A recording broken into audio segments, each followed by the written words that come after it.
ಓಂ ಶ್ರೀ ಗುರು ಬಸವಲಿಂಗಾಯ ನಮಃ. ಸರ್ವರಿಗೂ ಶರಣು ಶರಣಾರ್ಥಿ. ಇಂದು ಮೋಳಿಗೆ ಮಾರಯ್ಯ ಮತ್ತೆ ಮೋಳಿಗೆ ಮಹಾದೇವಿ ದಂಪತಿಗಳ ಬಗ್ಗೆ ಒಂದಿಷ್ಟು ಪರಿಚಯವನ್ನ ಮಾಡಿಕೊಳ್ಳೋಣ. ಮೋಳಿಗೆ ಮಾರಯ್ಯ ಮತ್ತು ಮಹಾದೇವಿ ದಂಪತಿಗಳು 12ನೆಯ ಶತಮಾನದಲ್ಲಿ ಇದ್ದಂತಹ ಶರಣ ದಂಪತಿಗಳು. ಭಾರತದ ಕಳಸದಂತಿರುವಂತಹ ಕಾಶ್ಮೀರದ ರಾಜಧಾನಿ ಮಾಂಡವ್ಯಪುರ ಅಂದ್ರೆ ಇಂದಿನ ಶ್ರೀನಗರ.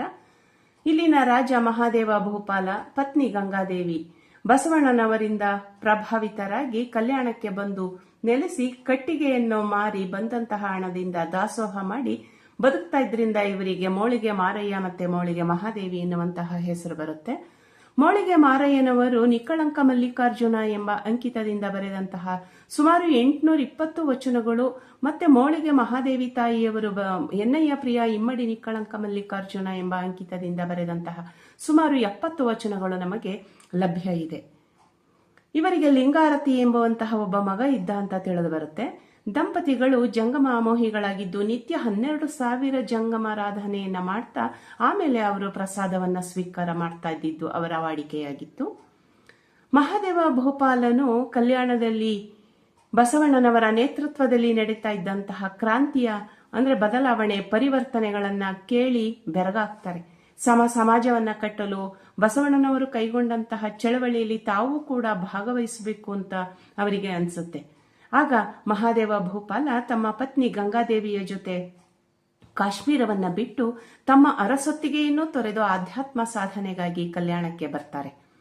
ಕಲ್ಯಾಣದಲ್ಲಿ ಬಸವಣ್ಣನವರ ಮಹಿಮೆಯನ್ನ ಕಂಡು ಕೇಳಿ ಬೆರಗಾಗ್ತಾರೆ. ಎಲ್ಲ ಸಿರಿ ಸಂಪತ್ತುಗಳನ್ನ ತ್ಯಜಿಸಿ ಬಂದು ಸಾಮಾನ್ಯ ಭಕ್ತರಂತೆ ಕಲ್ಯಾಣದಲ್ಲಿ ಮೋಳಿಗೆ ಕಾಯಕದಲ್ಲಿ ನಿರತರಾಗಿ ಜೀವನವನ್ನ ಕಟ್ಟಿಕೊಂಡು ಸರಳ ಜೀವನವನ್ನ ದಂಪತಿಗಳು ನಡೆಸ್ತಾರೆ. ಸುಖದ ಸುಪ್ಪತ್ತಿಗೆಯಲ್ಲಿ ಮಲಗ್ತಾ ಇದ್ದಂತಹ ದಂಪತಿಗಳು ನೆಲದ ಮೇಲೆ ಚಾಪೆ ಹಾಸ್ಕೊಂಡು ಮಲಗ್ತಾ ಇದ್ರು. ಮತ್ತೆ ಹಿಂದೆ ಮೃಷ್ಟಾನ್ನ ಭೋಜನವನ್ನು ಮಾಡ್ತಾ ಇದ್ದಂತಹ ಇವರು ಅಂಬಲಿ ಕುಡಿದು ಬದುಕ್ತಾರೆ.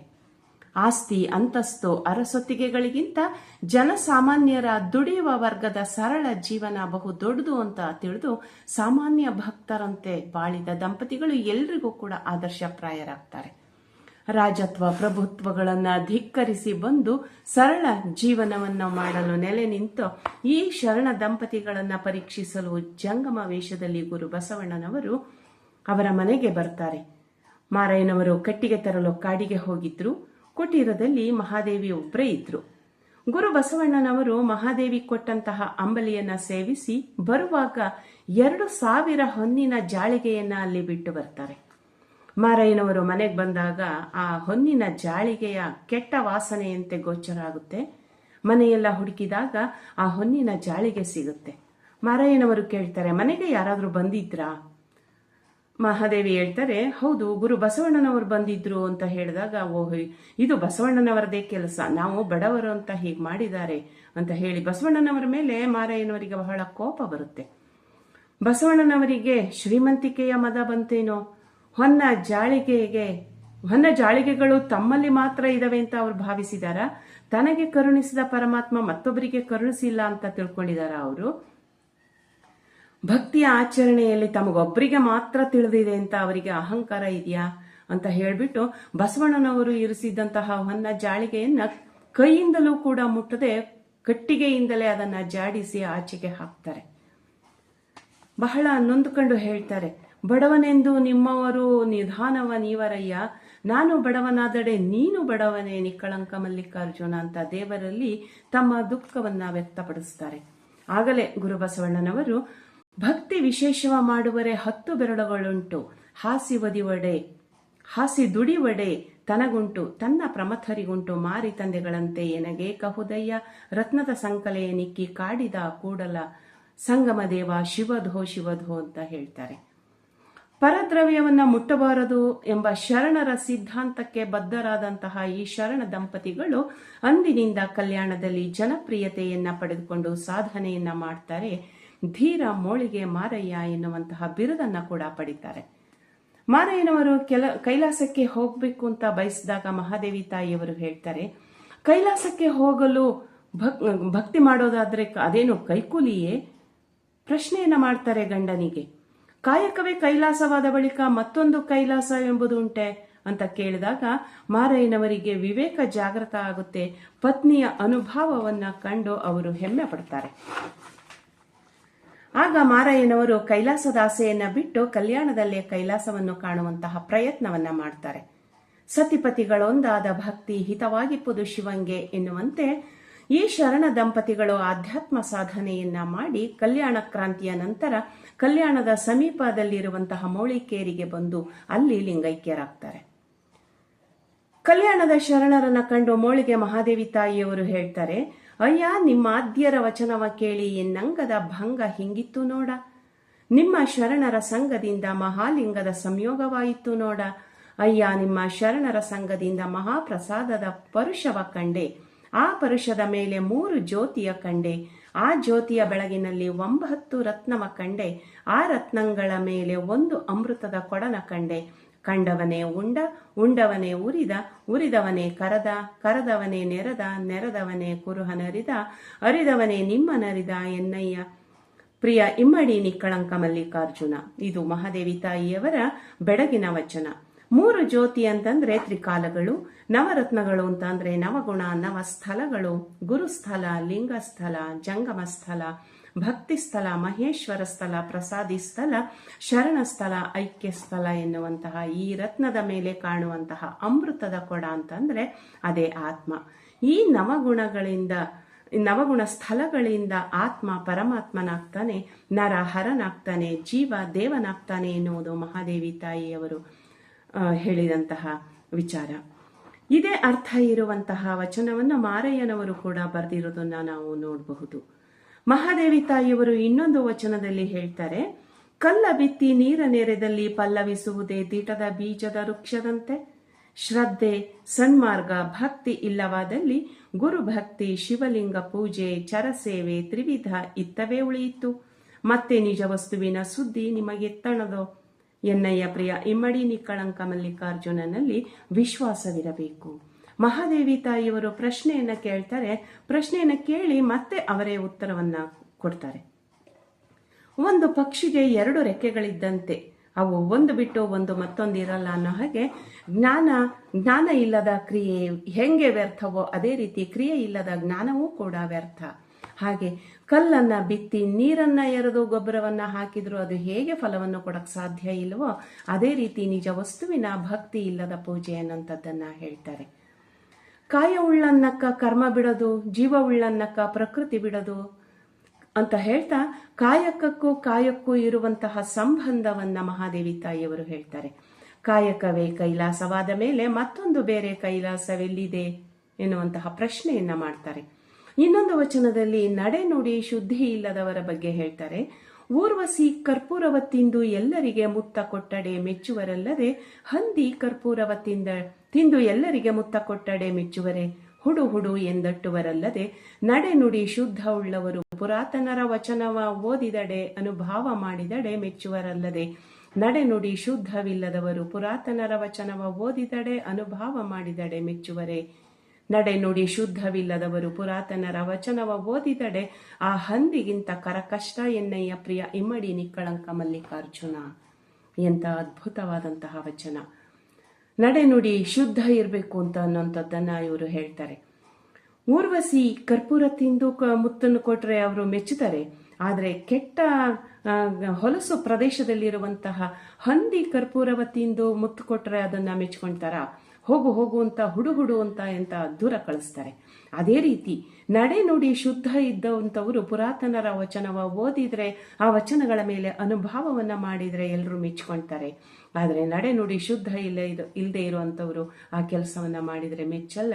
ಅವರು ನಡೆ ನುಡಿ ಶುದ್ಧವಿಲ್ಲದವರು ವಚನವನ್ನ ಓದಿದ್ರೆ ಆ ಹಂದಿಗಿಂತ ಕರಕಷ್ಟ ಅನ್ನುವಂತಹ ಮಾತನ್ನ ಮಹಾದೇವಿ ತಾಯಿಯವರು ಹೇಳ್ತಾರೆ. ಅದೇ ರೀತಿ ಏಕದೇವೋಪಾಸನೆಯ ಬಗ್ಗೆ ಮಹಾದೇವಿ ತಾಯಿಯವರು ಒಂದ್ ಕಡೆ ಹೇಳ್ತಾರೆ. ಕಾಣಿಗೆ ಹೋರಿ ಕಡವರವ ನಿಗಲೇತಕ್ಕೆ, ಅಲುಗಾಡಿ ತುಂಬಿದ ಕೊಡನ ಹೊಡಗೆಡಲೇತಕ್ಕೆ, ನಿನ್ನಂಗದಲ್ಲಿ ಗುರುಕೊಟ್ಟ ಲಿಂಗವೆಂಬುದೊಂದು ಕುರುಹು ಇರುತ್ತಿರಲಿಕ್ಕೆ, ಆ ನಿಜಲಿಂಗದ ಸಂಗವನರಿಯದೆ ಸಂಧಿ ಗೊಂದಿಯಲ್ಲಿ ಹೊಕ್ಕೆನೆಂಬ ಗೊಂದಣವೇತಕ್ಕೆ, ತಾನಿಂದಲ್ಲಿ ಕೆಡಹಿದ ಒಡವೆ ಆಚೆಯಲ್ಲಿ ಅರಸಿದಡೆ ಅದು ಮತ್ತೆ ತನಗೆ ಸಿಕ್ಕುವುದುಂಟೆ. ಘನಲಿಂಗ ನಿನ್ನಲ್ಲಿದ್ದಂತೆ ಕಂಡೆ ಕಾಣೆನೆಂಬ ನಿನ್ನ ನಿಜ ನಿಂದಲ್ಲಿಯೇ ಸಂದೇಹವ ತಿಳಿದುಕೋ ಎನ್ನಯ್ಯ ಪ್ರಿಯ ಇಮ್ಮಡಿ ನಿಕ್ಕಳಂಕ ಮಲ್ಲಿಕಾರ್ಜುನ. ಕಡವರ ಅಂತಂದ್ರೆ ನಿಧಿ. ನನ್ನಲ್ಲಿ ₹1 ಎಂಟಾಣಿನೋ ಇದೆ, ಅದನ್ನ ಕೊಡ್ತೀನಿ ಅಂತ ಹೇಳಿ ನಿನ್ನಲ್ಲಿರುವಂತಹ ನಿಧಿಯನ್ನ ಕೊಡು ಅಂತಂದ್ರೆ ಯಾರಾದ್ರೂ ಕೊಡ್ತಾರಾ? ಹಾಗೆ ಗುರು ಕೊಟ್ಟ ಲಿಂಗ ನಿನ್ನ ಅಂಗದ ಮೇಲೆ ಇದೆ, ಆ ಕುರುಹನ್ನ ನೀನು ತಿಳ್ಕೊಂಡ್ಲಾರ್ದೆ ಸಂಧಿಗೊಂದಿಯಲ್ಲಿ ಆ ಲಿಂಗದ ಸಂಘವನ್ನೇ ಅರಿಯದಲ್ಲೇ ಸಂಧಿಗೊಂದಿಯಲ್ಲಿ ಅಂದ್ರೆ ಬೆಟ್ಟ ಗುಡ್ಡ ಗುಡಿ ಗುಂಡಾಂತರಗಳನ್ನೇ ಅಲ್ಲ ಅಲಿದು ಆ ದೇವರನ್ನ ಹುಡುಕೊಂಡು ಯಾಕೆ ಹೋಗ್ತೀಯ? ನಿನ್ನಲ್ಲೇ ನೀನು ನಿಂತಲ್ಲಿಯೇ ಕಳೆದೋಗಿರುವಂತಹ ವಸ್ತುವನ್ನ ನಿನ್ನ ಕಳೆದ ಜಾಗದಲ್ಲಿಯೇ ಹುಡುಕಬೇಕೇ ಹೊರತು ಬೇರೆ ಎಲ್ಲೋ ಹೋಗಿ ಹುಡುಕಿದ್ರೆ ಅದು ಹೆಂಗೆ ಸಿಗಕ್ ಸಾಧ್ಯ? ಅದರಿಂದ ತನ್ನೊಳಗೆ ಕಳೆದೋಗಿರುವಂತಹ ಆತ್ಮತತ್ವ ಅನ್ನುವಂತಹ ವಸ್ತುವನ್ನ ತನ್ನಲ್ಲಿಯೇ ತಾನು ಹುಡುಕಿಕೊಳ್ಳಬೇಕು ಅನ್ನೋವಂಥದ್ದನ್ನ ಮಹಾದೇವಿ ತಾಯಿಯವರು ತಮ್ಮ ವಚನದಲ್ಲಿ ಹೇಳ್ತಾರೆ. ಹಾಗೆ ಅವರು ಲಿಂಗೈಕ್ಯರಾಗುವಾಗ ಒಂದು ಮಾತು ಹೇಳ್ತಾರೆ, ಮತ್ತೆ ಕಲ್ಯಾಣ ಆಗಬೇಕು ಅಂತಂದ್ರೆ ವಚನಗಳನ್ನ ಉಳಿಸಬೇಕು, ವಚನಗಳನ್ನ ಬೆಳೆಸಬೇಕು, ಅವುಗಳನ್ನ ಸಮೃದ್ಧವಾಗಿ ಬಳಸಬೇಕು ಅನ್ನುವಂಥದ್ದು.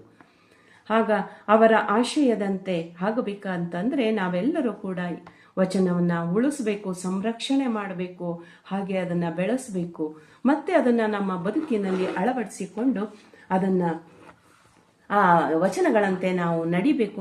ಆಗ ಮಾತ್ರ ಅವರ ತ್ಯಾಗಕ್ಕೆ ನಾವು ಗೌರವವನ್ನು ಸಮರ್ಪಿಸಿದಂತೆ ಆಗುತ್ತೆ. ಅದೇ ರೀತಿ ಮೋಳಿಗೆ ಮಾರಯ್ಯನವರ 820 ವಚನಗಳು ನಮಗೆ ಲಭ್ಯ ಇದೆ. ಅವುಗಳಲ್ಲಿ ವೈವಿಧ್ಯಮಯ ತಾತ್ವಿಕ, ಧಾರ್ಮಿಕ, ಸಾಮಾಜಿಕ, ಅನುಭಾವಿಕ ವಸ್ತು ವಿಷಯಗಳನ್ನೊಳಗೊಂಡಂತಹ ವಚನಗಳು ಮಾರಯ್ಯನವರ ವಿದ್ವತ್ತು, ಆಧ್ಯಾತ್ಮಿಕ ನಿಲುವು, ಅನುಭಾವದ ಎತ್ತರ, ಸಾಮಾಜಿಕ ಕಳಕಳಿ, ಸಾಹಿತ್ಯಕ ಶ್ರೀಮಂತಿಕೆಯನ್ನ ಎತ್ತಿ ತೋರಿಸುತ್ತೆ ಅವರ ವಚನಗಳು. ಆದ್ಯರ ವಚನವ ನೋಡಿ ಓದಿ ಹೇಳಿದಲ್ಲಿ ಫಲವೇನಿಭೋ, ತನ್ನಂತೆ ವಚನವಿಲ್ಲ, ವಚನದಂತೆ ತಾನಿಲ್ಲ, ನುಡಿಯಲ್ಲಿ ಅದ್ವೈತವ ನುಡಿದು ನಡೆಯಲ್ಲಿ ಅಧಮರಾದರೆ ಶಿವಶರಣರು ಮೆಚ್ಚುವರೆ. ಇದು ಕಾರಣ ಅವರ ನಡೆ ನುಡಿ ಶುದ್ಧವಿಲ್ಲವಾಗಿ ಅವರಿಗೆ ಗುರು ಲಿಂಗ ಜಂಗಮ ಪಾದೋದಕ ಪ್ರಸಾದ ವಿಭೂತಿ ರುದ್ರಾಕ್ಷಿ ಪಂಚಮ ಪಂಚಾಕ್ಷರವಿಲ್ಲ. ಇಂತಿವಿಲ್ಲದೆ ಬರಿಯ ಮಾತಿನಲ್ಲಿ ಬೊಮ್ಮವ ನುಡಿವೆನೆಂಬ ಬ್ರಹ್ಮೇತಿಕಾರರ ಮೆಚ್ಚ ನಿಕ್ಕಳಂಕ ಮಲ್ಲಿಕಾರ್ಜುನ. ಅಂದ್ರೆ ನಡೆ ನುಡಿ ಶುದ್ಧ ಇಲ್ಲದೆ ಇರೋಂಥವ್ರು ಅದ್ವೈತವ ನುಡಿದ್ರೆ ಏನ್ ಪ್ರಯೋಜನ? ಅದ್ವೈತವ ನುಡಿದು ಅವರು ಅಧಮರಾದ್ರೆ ಏನ್ ಪ್ರಯೋಜನ? ಅವರನ್ನ ಯಾರು ಮೆಚ್ಚುತ್ತಾರೆ? ವಚನದಂಗೆ ತಾನಿಲ್ಲ, ತನ್ನಂಗೆ ವಚನ ಇರ್ಲಿಕ್ಕೆ ಸಾಧ್ಯ ಇಲ್ಲ. ಆದ್ರಿಂದ ಬರಿಯ ಮಾತಿನಲ್ಲಿ ಬೊಮ್ಮವನ್ನ ನುಡಿಬಾರ್ದು, ನಡೆ ನುಡಿ ಶುದ್ಧವಾಗಿರ್ಬೇಕು ಅನ್ನುವಂಥದ್ದನ್ನ ಶರಣ ದಂಪತಿಗಳಿಬ್ರು ಕೂಡ ತಿಳಿಸ್ತಾರೆ.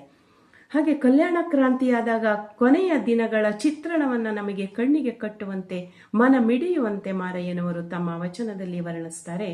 ಶರಣರ ಬದುಕು ಕೊನೆಯಲ್ಲಿ ಹೇಗೆ ಅಸ್ತವ್ಯಸ್ತ ಆಯಿತು ಅನ್ನೋದನ್ನ ತಿಳಿಸ್ತಾರೆ. ಅದನ್ನ ಕೇಳಿದ್ರೆ ಬಹಳ ದುಃಖ ಒತ್ತರಿಸಿ ಬರುತ್ತೆ. ಊರು ಕಲ್ಯಾಣದಲ್ಲಿ ಕ್ರಾಂತಿಯಾಗುವ ಸೂಚನೆಯನ್ನ ಅವರು ತಮ್ಮ ಇಷ್ಟಲಿಂಗದ ಪೂಜೆಯ ಸಮಯದಲ್ಲಿ ಲಿಂಗದೊಳಗೆ ಕಾಣ್ತಾರೆ. ಕಲ್ಯಾಣದಲ್ಲಿ ನಡೆಯಬಹುದಾದಂತಹ ಘಟನೆಗಳ ಭವಿಷ್ಯ ಅವರಿಗೆ ಗೋಚರ ಆಗುತ್ತೆ. ಅವರು ಹೇಳ್ತಾರೆ, ಊರು ಕೆಟ್ಟು ಸೂರೆಯಾಡುವಲ್ಲಿ ಆರಿಗಾರೂ ಇಲ್ಲ. ಬಸವಣ್ಣ ಸಂಗಮಕ್ಕೆ, ಚನ್ನಬಸವಣ್ಣ ಉಳುವಿಗೆ, ಅಕ್ಕ ಪ್ರಭು ಕದಳಿಗೆ, ಮಿಕ್ಕಾದ ಪ್ರಮಥರೆಲ್ಲರೂ ತಮ್ಮ ತಮ್ಮ ಲಕ್ಷ್ಯ ಭಾವಕ್ಕೆ ಮುಕ್ತಿಯ ನೈದಿಹರು. ನನಗೊಂದು ಬಟ್ಟೆಯ ಹೇಳ ನಿಕ್ಕಳಂಕ ಮಲ್ಲಿಕಾರ್ಜುನ. ಶರಣರೆಲ್ಲರೂ ದಿಕ್ಕಾಪಾಲಾಗಿ ಚಲಾಪಿಲಿಯಾಗಿ ಒಬ್ಬೊಬ್ರು ಒಂದೊಂದು ಕಡೆ ಹೋಗ್ತಾರೆ. ವೈಭವದಿಂದ ಕಂಗೊಳಿಸುತ್ತಿದ್ದಂತಹ ಕಲ್ಯಾಣ ಕಟಕರ ಕೇರಿಯಾಗುತ್ತೆ. ಇನ್ನು ನನಗೂ ಕೂಡ ಮುಂದಿನ ಮಾರ್ಗವನ್ನ ತೋರಿಸು ಅಂತ ಹೇಳಿ ತಮ್ಮ ಇಷ್ಟ ದೈವದಲ್ಲಿ ಪ್ರಾರ್ಥಿಸುವಂತಹ ಅವರ ನೋವಿನ ನುಡಿಯನ್ನ ನಾವು ಅರ್ಥ ಮಾಡ್ಕೋಬೇಕು. ಕದ್ದ ಕಳವ ಮರೆಸಿಕೊಂಡು ನಾ ಸಜ್ಜನನೆಂಬಂತೆ ಇದ್ದ ಗುಣವ ನೋಡಿ ಹೊದ್ದು ಶೋಧಿಸಲಾಗಿ ಕದ್ದ ಕಳವು ಕೈಯಲ್ಲಿದ್ದ ಮತ್ತೆ ಸಜ್ಜನತನ ಉಂಟೆ. ಇಂತಿ ಸಜ್ಜನಗಳ್ಳರ ಕಂಡು ಹೊದ್ದದೆ ಹೋದ ನಿಕ್ಕಳಂಕ ಮಲ್ಲಿಕಾರ್ಜುನ. ಸಮಾಜದ ವ್ಯಕ್ತಿಯ ಸಂಪತ್ತನ್ನ ಲೂಟಿ ಮಾಡಿ ತಾನು ಶ್ರೀಮಂತನಾಗಿದ್ರೂ ಕೂಡ ತಮ್ಮನ್ನ ತಾವು ಒಳ್ಳೆಯವರು, ಸಜ್ಜನ, ಗುಣವಂತ, ಸಾಚವಂತ, ಸತ್ಯವಂತ ಅಂತ ಹೇಳ್ಕೊಂಡು ಮೆರಿತಾ ಇರುವಂತಹ ವ್ಯಕ್ತಿಗಳ ನಾಚಿಕೆ ಕೇಡಿನ ನಡೆ ನುಡಿಗಳನ್ನು ಈ ವಚನದಲ್ಲಿ ಹೇಳ್ತಾರೆ. ಮುಂದೆ ಹೇಳ್ತಾರೆ, ಆನೆ ಕುದುರೆ ಬಂಡಿ ಭಂಡಾರವಿದ್ದಡೇನು ತಾನುಂಬುವುದು ಪಡಿಯಕ್ಕಿ, ಕುಡಿಯುವುದೊಂದು ಆವಿನ ಹಾಲು, ಮಲಗುವುದು ಅರ್ಧ ಮಂಚ, ಈ ಹುರುಳಿಲ್ಲದ ಸಿರಿಯ ನೆಚ್ಚಿ ಕೆಡಬೇಡ ಮನುಜ.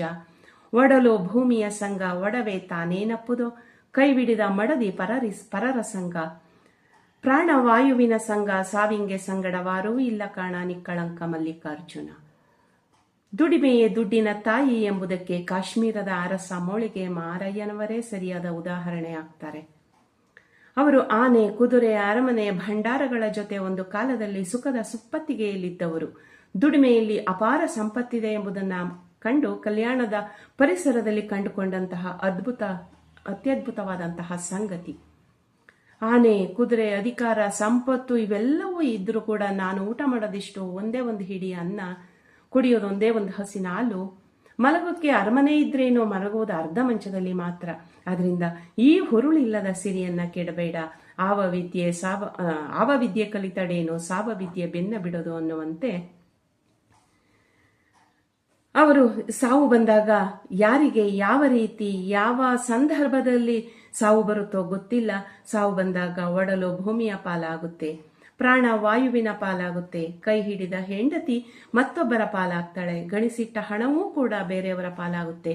ಸಾವಿನ ಜೊತೆ ಬರಲಿಕ್ಕೆ ಯಾರೂ ಕೂಡ ಸಿದ್ಧರಿರಲ್ಲ. ಇಂಥವನೊಬ್ಬ ಇದ್ದ ಅನ್ನುವಂಥದ್ದನ್ನು ಕೂಡ ಮರೆತು ಬಿಡ್ತಾರೆ ದಿನ ಕಳೆದಂತೆ. ಬತ್ತಲೆಯಾಗಿ ಬಂದವನು ಬತ್ತಲೆಯಾಗಿ ಹೋಗ್ತಾನೆ ಅನ್ನೋದನ್ನ ತಿಳಿಸ ಈ ಹುರುಳಿಲ್ಲದ ಸಿರಿಯನ್ನ ನೀನು ನೆಚ್ಚಿ ಕೆಡಬೇಡ, ಪರಮಾತ್ಮನನ್ನ ಅರಿಯುವುದನ್ನ ಮರಿಬೇಡ ಅಂತವಂತ ಮಾತನ್ನ ಹೇಳ್ತಾರೆ. ಕಲ್ಯಾಣದ ವೈಚಾರಿಕ ಕ್ರಾಂತಿಯ ಕತೆ ಕೇಳಿ ಕಾಶ್ಮೀರದ ರಾಜ ಮಹಾದೇವ ಭೂಪಾಲ ಮತ್ತೆ ಗಂಗಾದೇವಿ ಕಲ್ಯಾಣಕ್ಕೆ ಆಗಮಿಸಿ ದುಡಿಮೆಯ ಜೀವನವನ್ನು ಆರಿಸಿಕೊಂಡ್ರು ಎನ್ನುವುದಕ್ಕೆ ಶರಣ ದಂಪತಿಗಳ ಅವರ ವಚನಗಳೇ ಸಾಕ್ಷಿಯಾಗ್ತವೆ. ಬಂದೆ ನಾ ಬಸವಣ್ಣನ ಕಥನದಿಂದ, ನಾ ತಂದ ಪದಾರ್ಥವೆಲ್ಲವ ನಿಮಗಿತ್ತೆ, ನಾನೇಕೆ ಬಂದೆ ಸುಖವ ಬಿಟ್ಟು, ಬಂದುದಕ್ಕೆ ಒಂದೂ ಆದುದಿಲ್ಲ, ಸಂಸಾರದಲ್ಲಿ ಸುಖಿಯಲ್ಲ, ಪಾರಮಾರ್ಥದಲ್ಲಿ ಪರಿಣಾಮಿಯಲ್ಲ, ಸಿಕ್ಕಿದೆ ಅರ್ಥಿಗಾರಿಕೆ ಎಂಬ ಭಕ್ತಿಯಲ್ಲಿ, ದಾಸಿಯ ಕೂಸಿನಂತೆ ಒಡವೆ ಗಾಸೆ ಮಾಡಿ ಘಾಸಿಯಾದೆ, ಮನೆಯೊಡೆಯನ ಕೈಯಲ್ಲಿ ಈ ಭಾಷೆ ಇನ್ನೇಸು ಕಾಲ ನಿಕ್ಕಳಂಕ ಮಲ್ಲಿಕಾರ್ಜುನ. ಇದು ಅವರು ಕಾಶ್ಮೀರದಿಂದ ಕಲ್ಯಾಣಕ್ಕೆ ಬಂದ್ರೂ ಕೂಡ ನಾನು ಏನೂ ಮಾಡೋಕ್ಕಾಗಲಿಲ್ಲ ಅನ್ನುವಂತಹ ನಿರಾಸೆಯಿಂದ ಈ ವಚನವನ್ನ ಬರೆದಂತ ಸಂದರ್ಭದಲ್ಲಿ ಮಹಾದೇವಿ ಅವರ ಪತ್ನಿ ಮಹಾದೇವಿಯವರು ಸಾಂತ್ವನವನ್ನ ನೀಡ್ತಾರೆ. ಕಾಷ್ಟವ ಸುವರ್ಣವ ಮಾಡಿದೆನೆಂಬ ಘಾತುಕತನವೇ ನಿಮ್ಮ ಭಕ್ತಿ, ಸಕಲ ದೇಶ ಕೋಶ ವಾಸ ಭಂಡಾರ ಸವಾಲಕ್ಷ ಮುಂತಾದ ಸಂಬಂಧ ಸ್ತ್ರೀಯರ ಬಿಟ್ಟು ಬಂದೆನೆಂಬ ಕೈಕುಲಿಯೇ ನಿಮ್ಮ ಭಕ್ತಿ. ಬಸವಣ್ಣ, ಚನ್ನಬಸವಣ್ಣ, ಪ್ರಭುದೇವರು ಮುಂತಾದ 770 ಅಮರಗಣಗಳ ಭಾವವಿದ್ದಂತೆ ನಿಮ್ಮ ಅಗಡವೇ ಕೈಯ, ನಿಮ್ಮ ಅರಿವಿಂಗೆ ಇದಿರಿನಲ್ಲಿ ಕೂಡಿಹೆನೆಂಬ ಭಿನ್ನ ಭಾವ ಉಂಟೆ. ಕರ್ಪೂರದ ಅರಣ್ಯವ ಕಿಚ್ಚು ಹತ್ತಿ ಬೆಂದಲ್ಲಿ ಭಸ್ಮ ಇದ್ದಿಲೆಂದು ಲಕ್ಷಿಸಲುಂಟೆ. ನಿಮ್ಮ ಭಾವವ ನಿಮ್ಮಲ್ಲಿಗೆ ತಿಳಿದುಕೊಳ್ಳಿ. ನಿಮ್ಮ ಕೂಡಕ್ಕೆ ಎನ್ನ ನಾಚಿಕೆಯ ಬಿಡಿಸಿದ ತೆರನ ತಿಳಿದುಕೊಳ್ಳಿ. ಶಕ್ತಿಯ ಮಾತೆಂದು ಧಿಕ್ಕರಿಸಬೇಡಿ, ಹೊರಗೆ ಕೂಡಿಹೇನೆಂಬುದು ನಿಮ್ಮ ಅರಿವಿಂಗೆ ಹಾನಿ. ಎನ್ನಯ್ಯ ಪ್ರಿಯ ಇಮ್ಮಡಿ ನಿಕ್ಕಳಂಕ ಮಲ್ಲಿಕಾರ್ಜುನ, ನಿಮ್ಮ ಶರಣರ ನೆಲೆಯ ನೀವೇ ನೋಡಿಕೊಳ್ಳಿ ಎನ್ನುವಂತಹ ಬುದ್ಧಿ ಮಾತನ್ನ ಮಾರಯ್ಯನವರಿಗೆ ಹೇಳ್ತಾರೆ. ಕಾಶ್ಮೀರದಿಂದ ಬಂದು ಮೌಳಿಕೇರ ಎಂಬಲ್ಲಿ ಲಿಂಗೈಕ್ಯರಾಗ್ತಾರೆ ಈ ಶರಣ ದಂಪತಿಗಳು. ಶರಣು ಶರಣಾರ್ಥಿ.